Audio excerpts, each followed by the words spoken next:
Hello, my name is Alexis, co-founder of Carti, an app that makes it easy for you to grocery shop on the go. We all know the age-old problem of getting more than what you bargained for. Many people, like me, go to the store with a list of things we want to get, but more often than not, things end up being a little more expensive than we thought. This is because it's very hard to keep track of just how much everything is costing as you're shopping. Well, Carti fixes this problem using proprietary software developed by my team. Fixing this is as easy as the press of a button. Just open up Carti and press the camera button and simply take a picture of the price. And Carti does all the hard work for you. Keeping track of the price and naming the item, you can build your grocery list as you're shopping, knowing just exactly how much everything is costing.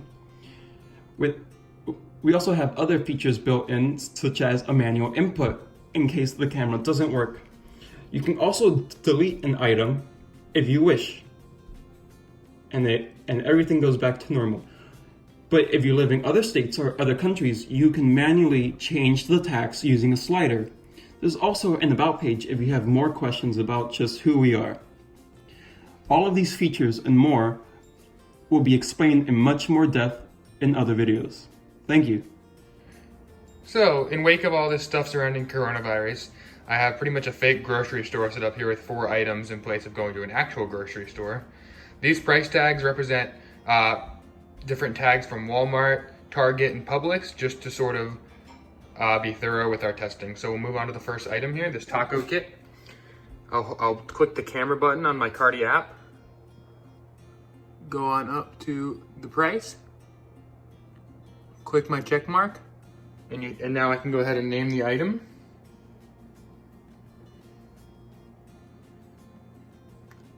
Click OK, and you see we've added that to the total. Moving on to our next item with the Publix price tag, I click the camera button again.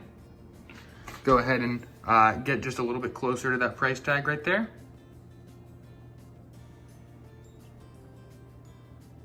We scan that as well. We can add our cornstarch.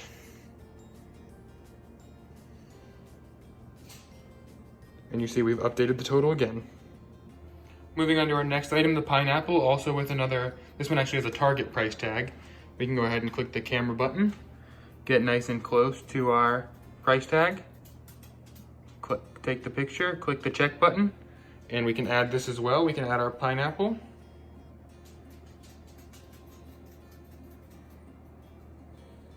And you see we've once again updated that total.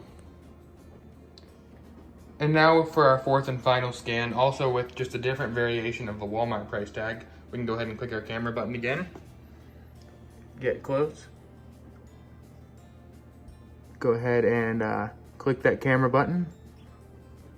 Click the check mark and add that final item. We can add the mac and cheese. And there you go. You see our total updated with those 4 items, and you can see the most recent price displayed right under the photo right there. So there's your demo in our fake grocery store for now. I'm going to show you 2 of the features that we have for the app. So you click on the grocery bag icon. Shows you a list of all the items you have so far, the names, the prices of each one. Then you go to the delete icon and you can delete any item you want, updates the price, go back to the grocery bag, updates that. You can delete another item, updates the price, and the grocery bag shows the remaining items that you still have in your cart. Right when you open the app, there is an option on the menu bar to add an item manually if you don't want to take a picture of it. So once you click it, you can type in the item. So I'll type in cheese. The price of it, we'll say it's $2.35. And you have an option, if you buy more than one, you can put more than one or just one for this time. And there's an option for description. You don't have to write a description, but it is an option for you. You can see the total is added, and in the item list it is added.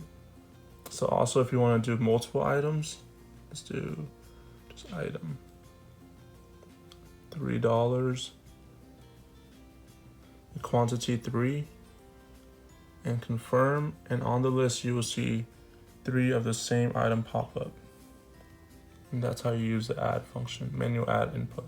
Alright, so I went ahead and added some stuff to my cart.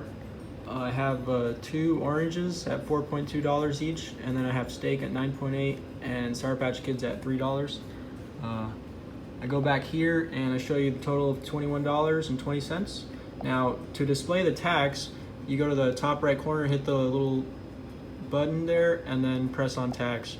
And then you should pull up a slider for the tax, and it caps out at 20% because there's not really stuff that go over 20%.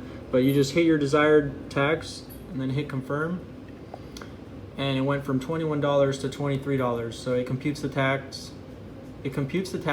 It adds it to the total, and then displays it there. In terms of the about page, this basically just runs through our whole action bar here and tells you basically what each button does.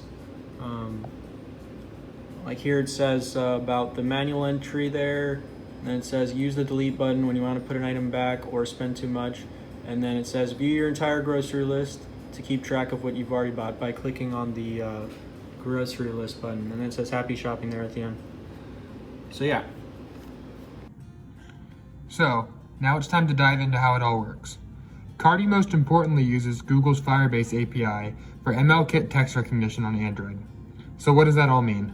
Carti can use this API to parse for elements of text such as a price tag. Then we run through these elements through a specific regular expression for price to see what matches. We can then isolate the price element with the tallest height by measuring the element's bounding rectangle. This format of isolation allows Carti to work with all of the largest grocery chains in the US, including Walmart, Kroger, and Publix.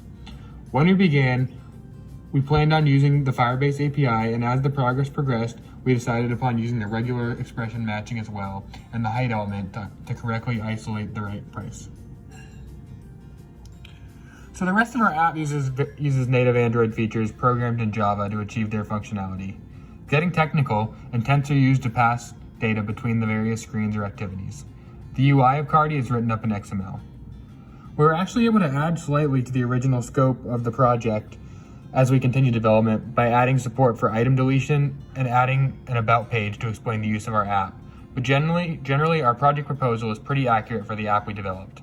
In this final increment, we finished the development of the action bar, perfected manual item input, added support for item deletion, and added a grocery list page and an about page, and perfected the UI and backend implementation of our tax slider.